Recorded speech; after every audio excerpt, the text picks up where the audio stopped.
On this visit to the Film Lounge, a sensual dance film set in Eastern Europe. A disabled woman shares her pandemic experiences. A man searches for his missing son.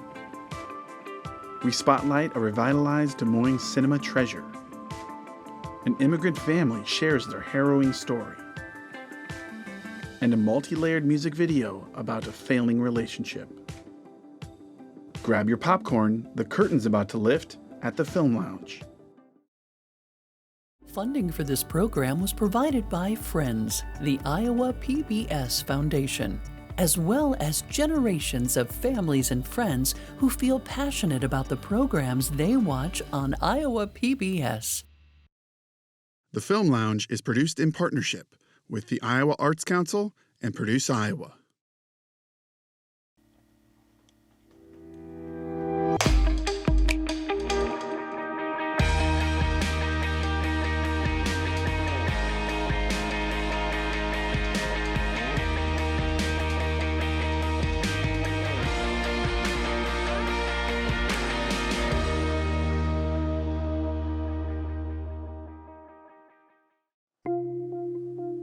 Hi, I'm Russ Curry. I'm from Coralville, Iowa, and I'm the owner of Curious Music with the film Lesana from the album Waiting Room by Mackenzie Stubber. Lesana is the Latvian word for walking, and it is an abstract, it's a dance troupe from Latvia. It's filmed in Riga, Latvia. The choreographer is Lily Skove, so her group performed sort of by a river in Latvia and created this just fantastic dance, and I think it is stunning and gorgeous. Most of the people, not all, but many of the people that I work with aren't American. I work with folks from Germany and Iceland and all over the world. And our projects also and increasingly include, amongst many other disciplines, film. When we put releases out, I call them projects, not albums, because there's so many pieces to it, and that's one of the parts that really excites me. So we're always thinking visually. We're always thinking about sound and the relationships of those things. So in the case of Mackenzie's album, there's probably 5, 6, 7 artists, including what you see in the video, involved in the process. So it's not just he gives me music and we put it out. It's sort of like a large-scale composition, which I think is very beautiful.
My name's Antoinette Lavalle. I am from Des Moines and I am the director of Leah's Year.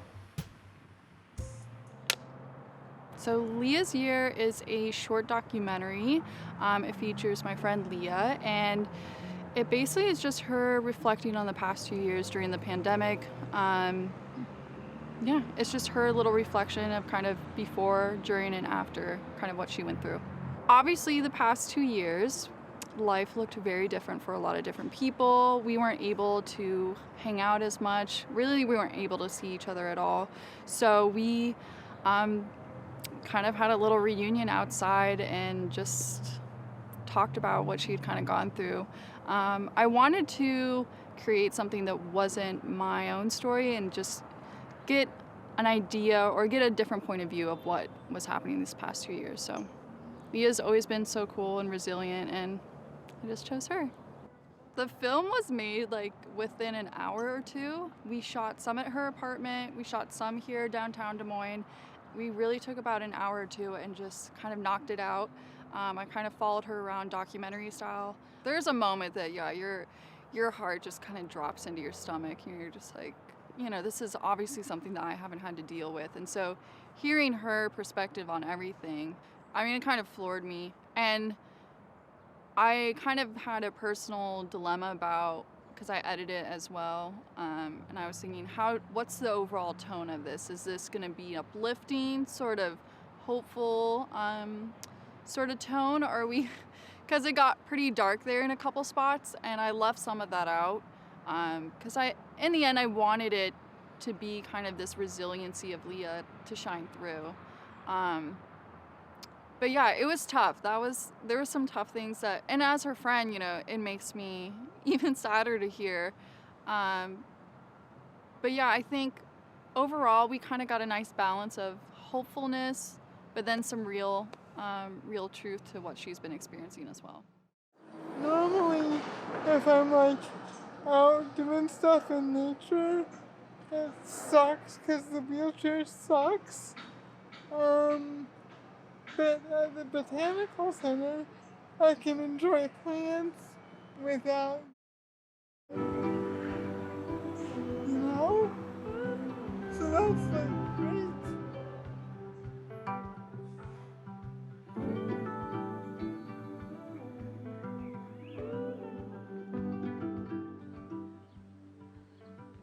Hi, my name is Leah. I'm 30 years old. I have spastic cerebral palsy. I'm quadriplegic, and I live on my own with the help of other people. Primarily caregivers that I pay for their work, and my father. And where are we? We are in my apartment in Iowa. In order to prep for like COVID and the idea of living in the pandemic, it was a lot more mental work than it was like actually doing things. It was just the idea of, okay, I'm gonna have to stay inside for a while. And it was like, there was this overwhelming fear of dying, and I don't know if it was more prevalent for me because I have that extensive medical history that I have, but I was terrified, so I took it very seriously, and I was like, okay, if this lasts years, I'm gonna stay inside for years. That's what's going to happen. I'm gonna live through it and I don't care what it takes me. The things I did during the pandemic, honestly, they revolved around just trying to get through a day. If I woke up and I got in my chair and I had maybe showered and brushed my teeth, that was a good day. Like, I had somebody coming in the morning to get me up regardless, so I was going to be up. I was going to be in pain. There was nothing I could do about that.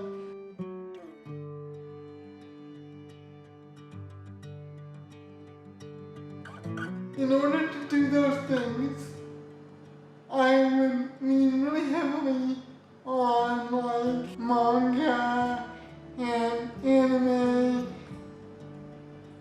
Anything animated I really loved because I felt like with animated stuff and fantasy stuff in general, I can pretend that my life is, different. My takeaways from the pandemic are really, I'm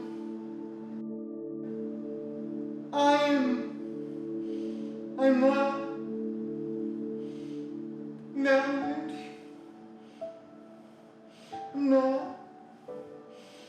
Disabled people and other minorities are not the same as white working people or cisgender people. We're just not. We don't get to be normal. And I think disability is one of those things where we have to ask that question of treat us like human beings. But for disabled people, there's so many different things that can be wrong with us that we need so many different adaptations. It's a constant uphill battle, and what this pandemic taught me is that there's people that will never understand that, will never accept that I am a full human being. And that's the case for a lot of us. A lot of us.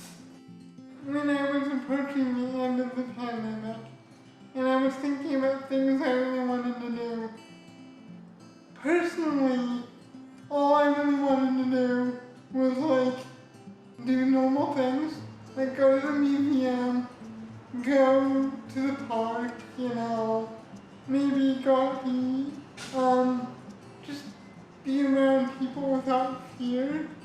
That's one thing I never expected to experience in my life, was just the sheer terror of people just for existing. They didn't have to do anything. All they had to do was exist outside the door, and I was scared of them. And I never would have thought of that. But that's something I wanted to do. I just wanted to be around people again without fear. And I think, as a country, we're going to have to get better about how we handle things like this, because this was and still is terrifying, and it's going to keep happening over the years. I think it's wrong for people to think this is a one-time thing. It definitely is not. We need to have a plan in place, and unfortunately I don't think that's going to happen. So I've been internally working on how I can deal with the fear of living in this country. We need to implement some way past where we are right now. And I don't know how we do that. But it's gonna take all of us.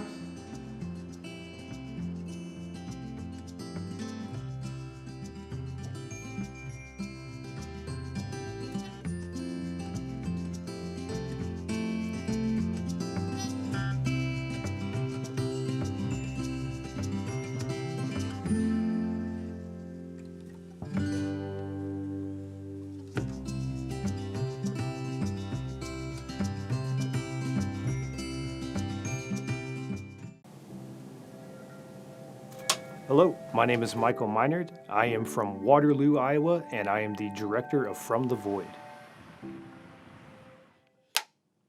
So From the Void is basically, it was kind of a way for me to challenge myself. Up to that point, I had done kind of your hokey horror movies, that kind of thing. And a friend of mine and a professional colleague basically was like, I've always wanted to do kind of a sci-fi related film, and thus From the Void was born. From the Void is basically a movie about a father whose son is taken from him, and he becomes consumed with trying to get his son back. This might be one of those short films where I got the idea from listening to like film scores. Sometimes I'll put on trailer music or film scores in my car and just kind of drive around, whether it be to work, to other events. And occasionally, sometimes that music will create a little idea in my head. And then from there, a lot of my short films have been born that way.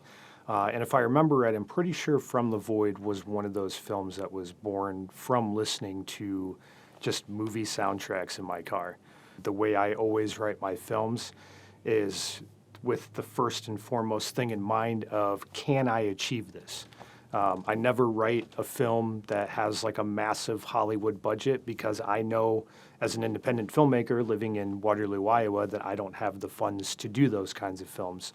So I try to write all of my films based around what I know I can accomplish as the current filmmaker that I am.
Henry? Can you hear me? I can't see. Daddy? I'm here, buddy. Daddy? Daddy's here. Where are you, buddy? Daddy? No. No! No! No! Just give me my son! Just give me my boy!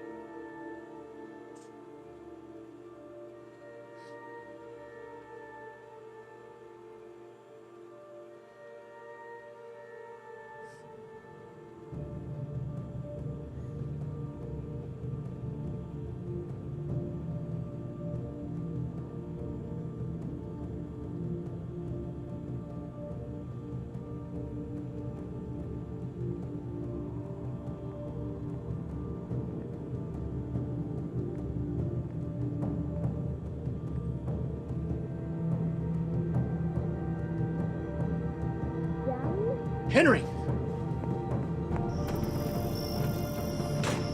Daddy? Henry, Dad? I'm here. Just come to me, buddy. I'm here. I can't see. Henry, I'm coming.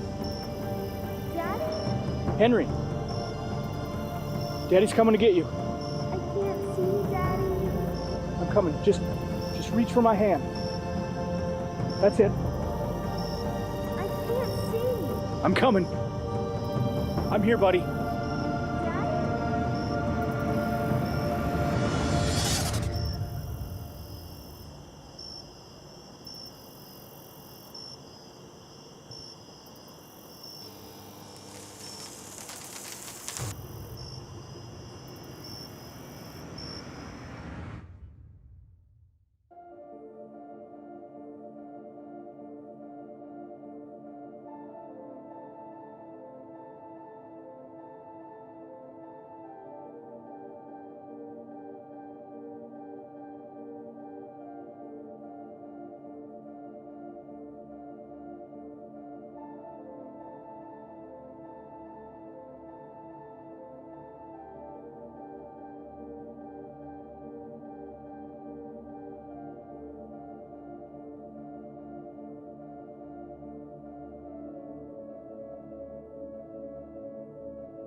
In 1938, the building went through a pretty major renovation to become the Varsity Cinema. It was the era when what they called the neighborhood or the suburban theaters were being built here. It was the first theaters that were being built in Des Moines outside of the downtown core, and the Varsity was one of those theaters. So in 1938, it was renovated into a single-screen movie theater, and that's what it remained until it closed in 2018. So at the end of 2018, when the Mahon family announced they were no longer going to operate the Varsity Cinema, we stepped up right away, reached out to the family, said, hey, we have a vision for how to do this. We have a vision for how to keep this place alive, keep it going well into the 21st century, and I think they saw that vision and they understood how we could keep that legacy going. And that kicked off what's been a 4-year journey to get us here.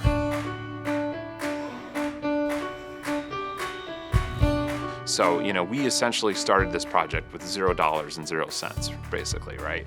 We basically went everywhere we could go. We went to local, state, and county government and other, grant organizations. And we had tremendous success. Honestly, just about every one of those places we went to said yes to us. And, similarly, and I think perhaps the thing I'm most proud of, we had more than 1,000 individuals donate money to us when we went out to the public. And there's some very large donations, of course, which we're very grateful for, but many, many, many small donations as well. It really drove home what an important and beloved place this was and is, and how lucky we are to be stewards of it going forward. I think it's a little bit of the old and a little bit of the new when you walk into the Varsity.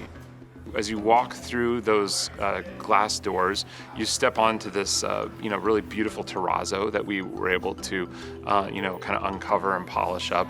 That was part of that 1938 renovation. So you're going to see some historic elements that really kind of make you feel like you're in a historic movie theater, which you are. You're in a designated Des Moines historic landmark, But you're also going to see the modern amenities you'd expect at a modern movie theater. You're going to have beer, wine, and alcohol concessions. You're going to have mobile ticketing and be able to reserve your seats and all that kind of good stuff. We're a film arts nonprofit. So we have a mission to grow the film culture in Des Moines. We have a mission to highlight diverse voices, to seek out community partnerships. And of course, you're going to see curated film programming and thoughtful film programming. And that's not something that a for-profit theater is going to do. That's something that we're going to do because we're mission-based, and that's part of what we do.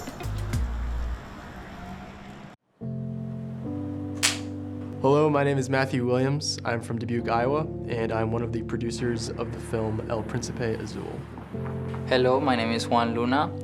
I'm from Cali, Colombia, and I'm one of the producers for El Principe Azul. This story is of one of our colleague students here at Loras College, and he's a person that came from Honduras.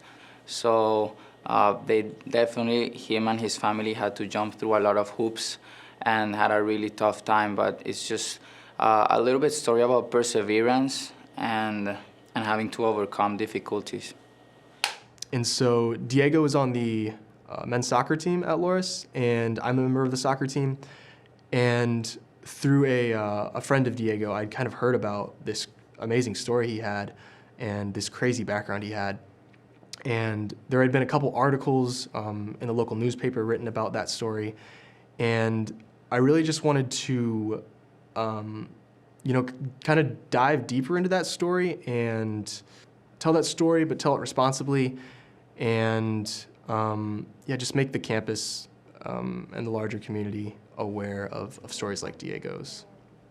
It was hard to hear those perspectives and understand how some people have to go through so much. And sometimes it's not because they want to, but it's more like a necessity. And it's that they have to. And that's something that we wanted to put out there in a video format. We wanted to convey that message. We wanted to convey the feelings that they were going through. And it gave it a lot of purpose. We had a lot of responsibility as filmmakers, and we wanted to take on that responsibility and be able to tell that story.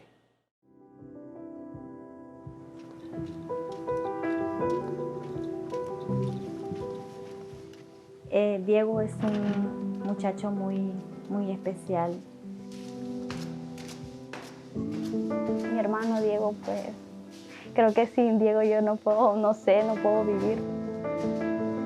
Somebody that you really just want to be around, honestly, funny guy, very positive, which is really surprising considering all that he's been through in his life.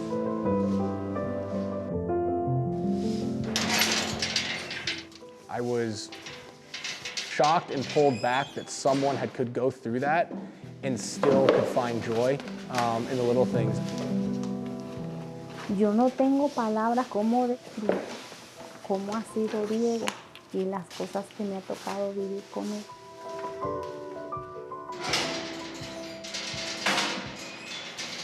Pues sí, es mi Principe Azul.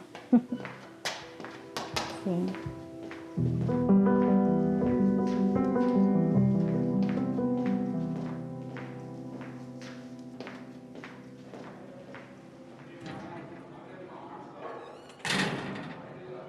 Soy de Honduras, Cortés, y aquí en Estados Unidos está mi hermana Diego Lopez y mi madre Olga Sánchez. Para toda mujer hay un príncipe azul y todas las mujeres podrán decir el príncipe azul, el esposo o el novio. Para mí no, Para mí mi príncipe azul es Diego. El lugar que Diego tiene en mi corazón, nadie, ni siquiera un hombre lo va a tomar. Es increíble tenerlo como hermano. Y ahorita que nos separamos, pues, cuando él vino a Estados Unidos, pues me hizo mucha falta, demasiada. Pero ahorita que nos volvimos a unir, pues estamos más unidos que nunca. He's one of the most mature college freshmen I've ever met. He's trustworthy, he's honest, he communicates very well. He was willing to go the extra mile to jump through all the hoops that he needed to jump through. That just showed us the commitment. He is just so happy and fortunate to be here at Loras right now. He's like one of the nicest guys you'll ever meet. He's always willing to help you out, whether it's like you need help with school or like soccer or anything like that. Y ese niño ha sido como adicto al fútbol, adicto. Usted no sabe todo lo que Diego hacía pequeño por el fútbol. Y siempre me ha dicho, mami, es que es mi pasión, es mi sueño. Y usted sabe que la pasión nadie se la puede quitar a uno. Yeah, I mean, Diego just loves the game, loves to play it, and plays it the right way too, which is what you love to see. Él los trae en los genes, es su genética en la sangre. Toda mi familia juega al fútbol. Mi padre jugó en segunda división en Honduras, mi abuelo jugó en primera y mis hermanos, los dos jugaban al fútbol, siempre apasionados. He was very excited to be playing, but once he got the opportunity to play with us, he really showed, his qualities, and he's someone that we could definitely use in this program. It was just really cool to have a player like that, of that caliber, playing for us. Gracias a Dios estoy aquí, a pesar del pasado que he tenido, que ha sido muy fuerte. Creo que Él me ha bendecido muy grande en la vida y estoy muy agradecido con Él también. When he first told me about his background of what brought him here, I was taken aback that someone who almost came from nothing really kept pushing and saying, I want more, I want this opportunity, and that just really, stuck with me. Pues el rol que el fútbol tiene en mi vida es muy grande. Creo que cada vez que estoy en la cancha me olvido de todos los problemas y solo me enfoco en el fútbol. Creo que me relaja, es como una droga para mí.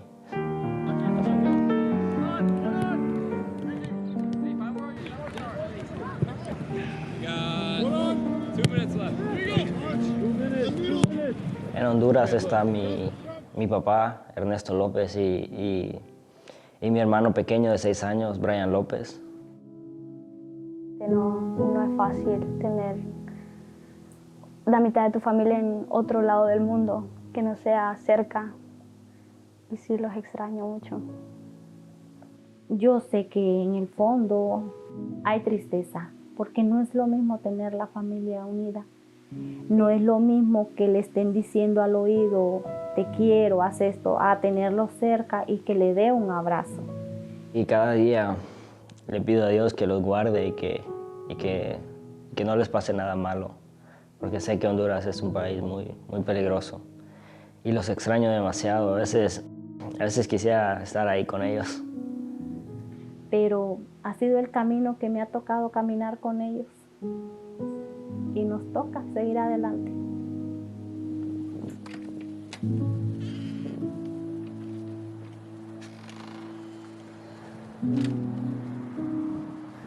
Me moví a Estados Unidos cuando tenía 17 años, hace 4 años.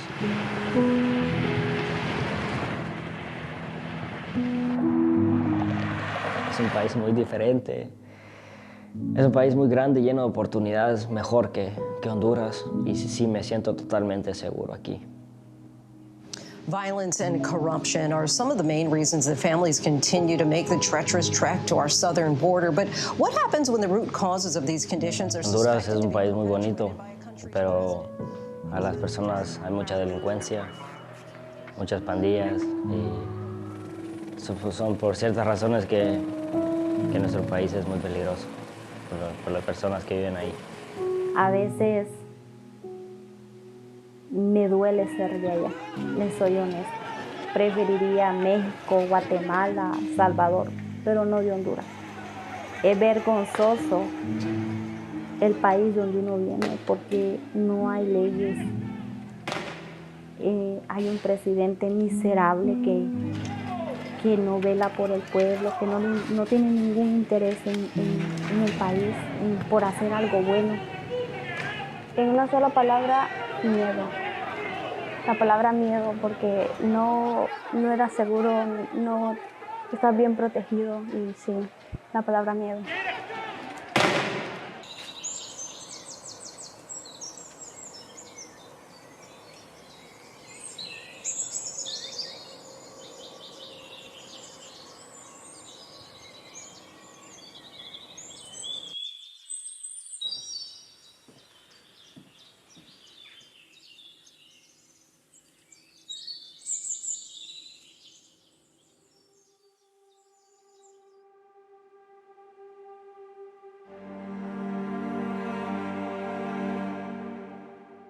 No fue que yo quise o que lo planeé, fue que me obligó ya a salir huyendo de todo y buscando escapar de la muerte y tratar de que sacaran a mis hijos de ahí porque ya estaban siendo amenazados.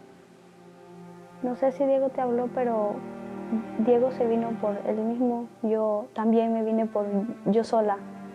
Me vine yo sola y sí fue muy difícil porque no me sentía segura en el camino.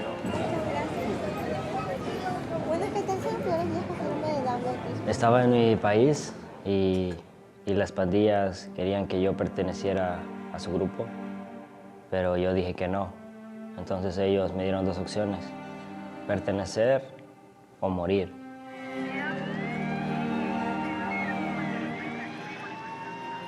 Fue una noche donde le llamé llorando que no quería estar aquí en Honduras. Y ella pues el siguiente día tomó la decisión de la noche a la mañana decirme que el siguiente día me iba a estar con ella en Estados Unidos. Es duro para un padre tomar la decisión de traerse a un hijo que venga solo en ese camino, porque es un camino peligroso, peligroso. Corre riesgo que lo secuestren, que lo maten, pero igual uno allá en el país de uno ya tiene la vida no vendida, pues. Pues las condiciones eran muy difíciles porque en esos 13 días solo comía una vez al día y a veces no comía y tenía que caminar mucho, por mucho tiempo. Le pedí a Dios que me lo trajera con vida y en bien y gracias a Dios así fue. A veces como que siento que no tengo fuerzas, pero verlos a ellos me motiva. Mis hijos son el gran tesoro, el tesoro mayor. Yo soy una mujer humilde, pobre, pero yo no necesito riquezas materiales porque el tesoro más grande lo tengo, que son mis hijos.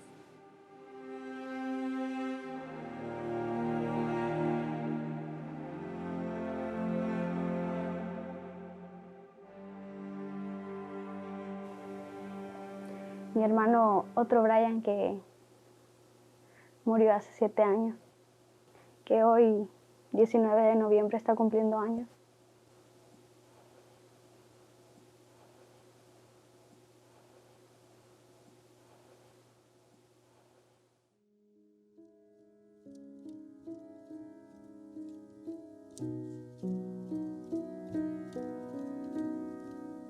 Brian tenía 19 años. Él era un muchacho que le gustaba mucho el diseño, era bueno para dibujar, estaba estudiaba y trabajaba.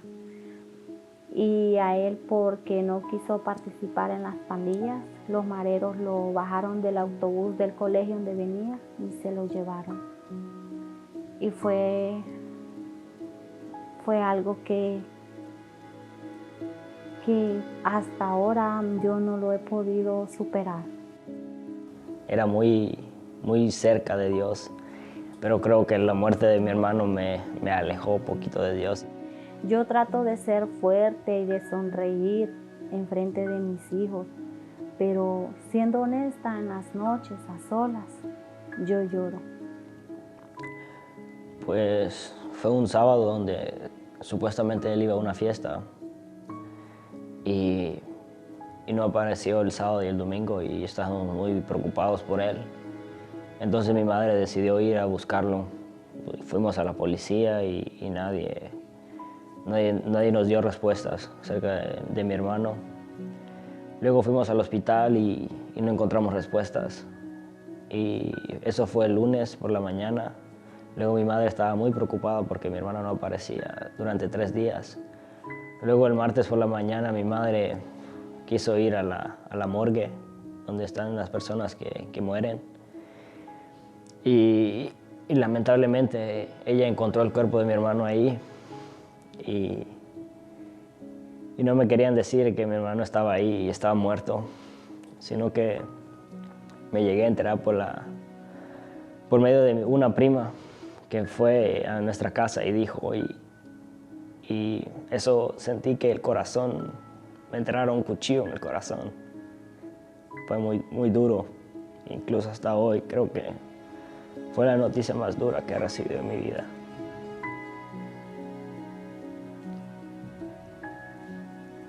Cuando fuimos a darle su último adiós, nos agarramos de las manos todos y no lloramos.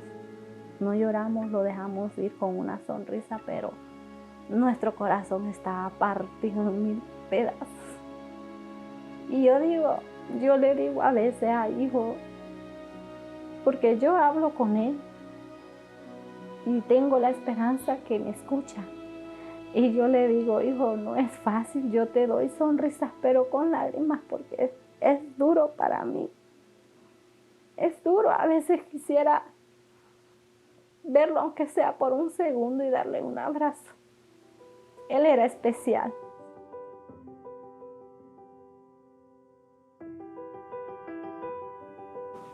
Si hubiera algo que le pudieras decir a tu hermano. Si hubiera algo que le pudiera decir es que muchas gracias por sus consejos. Muchas gracias por todas las palabras que siempre me dijo, por los momentos que siempre estuvo a mi lado,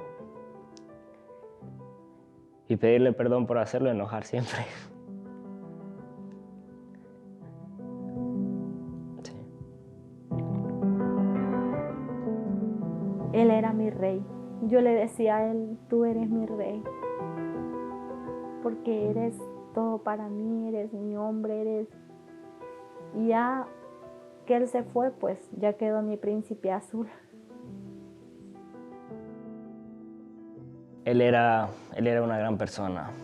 Siempre trataba de motivarme, siempre que me miraba triste, él era el que me motivaba a seguir adelante. E incluso en el fútbol también, él siempre fue el que me puso el sueño de llegar a ser profesional, porque él decía que tenía un talento grande. Y cada vez que salto a la cancha, juego por su nombre.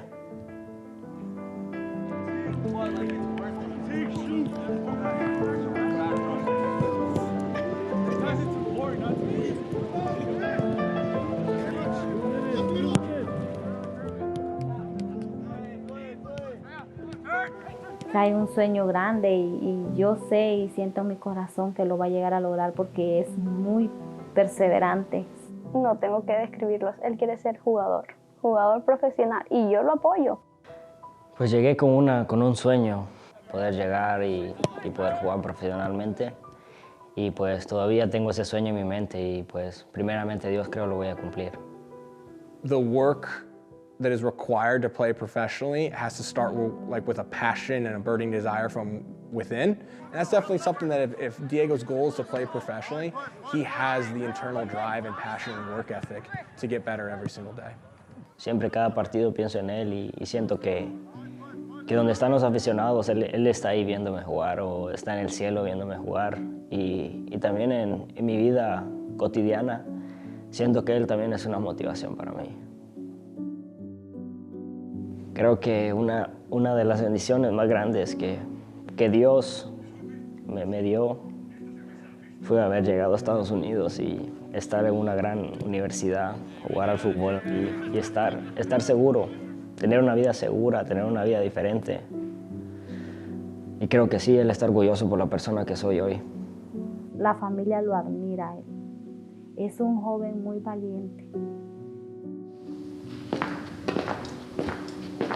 Pues para mí, cada día es una oportunidad para mí. Cada día es algo nuevo que tengo que afrontar. Cada día es un reto. A mí me gustan los retos y pues la verdad no sé qué viene en mi futuro, solo Dios sabe. Y espero que lo que venga sea algo muy bonito y especial para mi vida.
Hi, my name's Emil Laksa. I'm the director of this music video for Love's Blind, Let Down.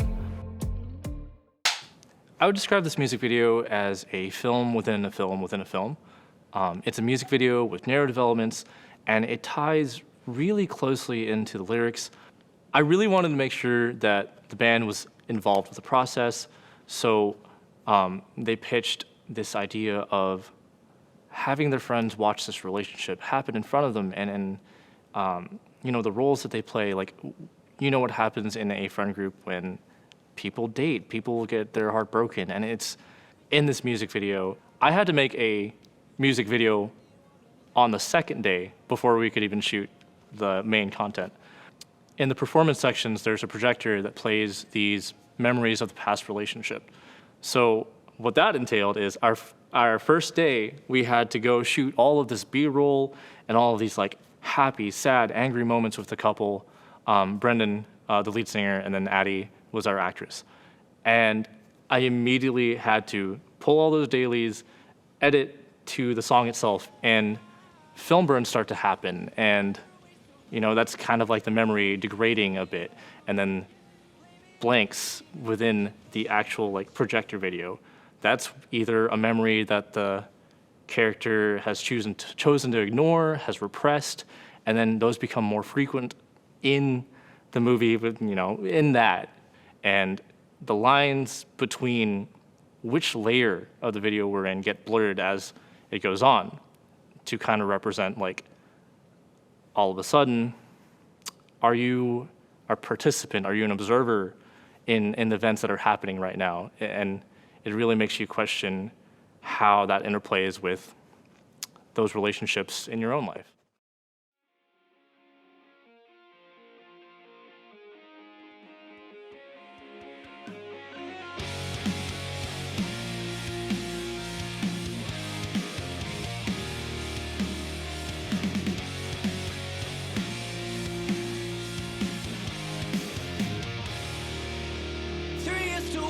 Trying to figure out, faceless so long, just blend into the crowd. You ain't no queen, but still you wear the crown.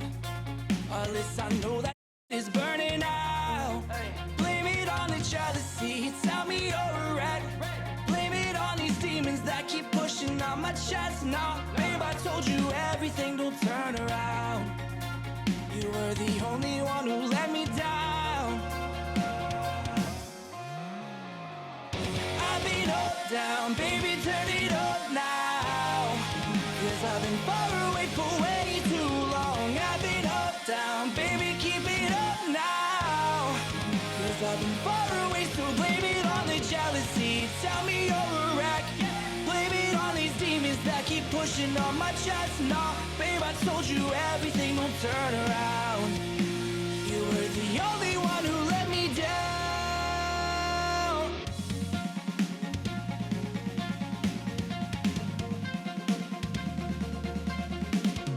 Some I can't ignore. I'm laid back, nothing more. Can feel the thing, take one more drink and then I'm out the door. We've been here before, face down on the floor. Tell me that you want me, baby, do you really want me more? Why do I do this to myself? I've been up, down, baby, turn it up now. Cause I've been far away for way too long. I've been up, down, baby, keep it up now. Cause I've been far away, so blame it on the jealousy. Tell me you're a wreck. Blame it on these demons that keep pushing on my chest. Nah, babe, I told you everything will turn around. You were the only one who let me down.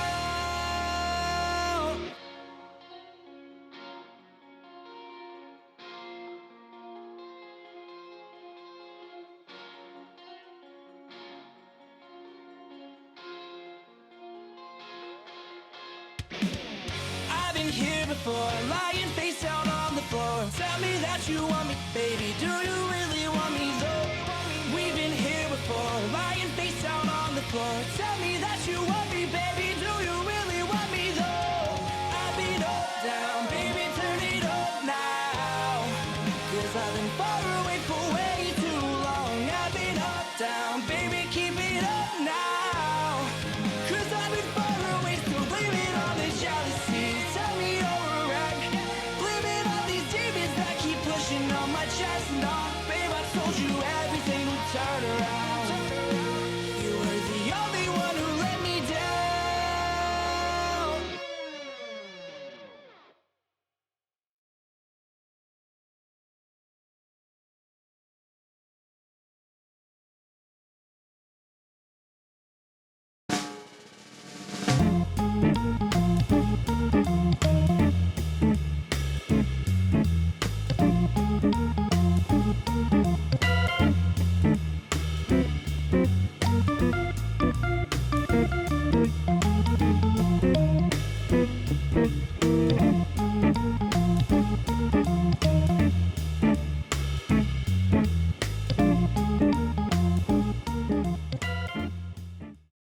Funding for this program was provided by Friends, the Iowa PBS Foundation, as well as generations of families and friends who feel passionate about the programs they watch on Iowa PBS. The Film Lounge is produced in partnership with the Iowa Arts Council and Produce Iowa.